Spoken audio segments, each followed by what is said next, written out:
علی محمد وبارک وسلم۔ نبی کریم علیہ الصلوۃ والسلام نے نماز کے بارے میں ارشاد فرمایا کہ محمد ابن داؤد علیہ رحمۃ اللہ نے روایت کی ہے کہ نماز سے اللہ تعالیٰ کی خودنشنودی اور فرشتوں سے محبت حاصل ہوتی ہے۔ نماز انبیاء علیہم السلام کا طریقہ ہے۔ نماز معرفت الہی کی روشنی ہے۔ نماز ایمان کی اصل بنیاد ہے۔ نماز دعا اعمال کے قبول ہونے کا ذریعہ ہے۔ نماز رزق کی برکت ہے۔ نماز بدن کی راحت ہے۔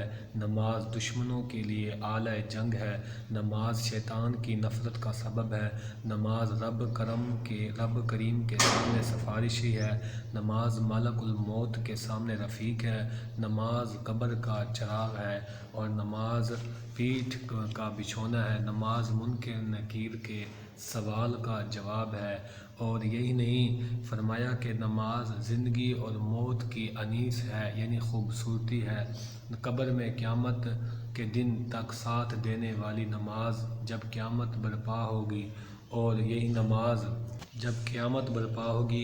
نماز نمازی کے لیے سایہ، اس کے سر کا تاج، اس کے جسم کا لباس ہوگی، اور نماز ایک نور بن جائے گی اور جو اس کے سامنے نظر آئے گی۔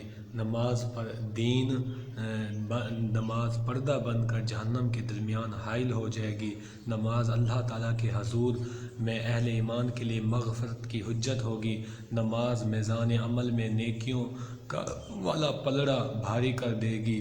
نماز پل صراط پر سواری کا کام دے گی۔ نماز بہشت کی کنجی بن جائے گی، کیونکہ نماز میں اللہ تعالیٰ کی تسبیح بیان ہوتی ہے، اس کی حمد اور پاکی اور عظمت کا ذکر ہوتا ہے، اس کا کلام پڑھا جاتا ہے، اس سے دعا مانگی جاتی ہے۔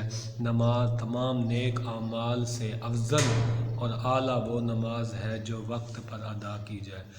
دوستو، اللہ تبارک و تعالیٰ کی بارگاہ میں ہم دعا کرتے ہیں کہ اللہ تبارک و تعالیٰ ہمیں 5 گانا نماز پڑھنے کی توفیق عطا فرمائے۔ اللہ تبارک و تعالیٰ ہمارا ذہن نور کر دے، اللہ تبارک و تعالیٰ ہمارا باطن نور کر دے، اللہ تبارک و تعالیٰ ہمارے چہروں کو نور علی نور کر دے۔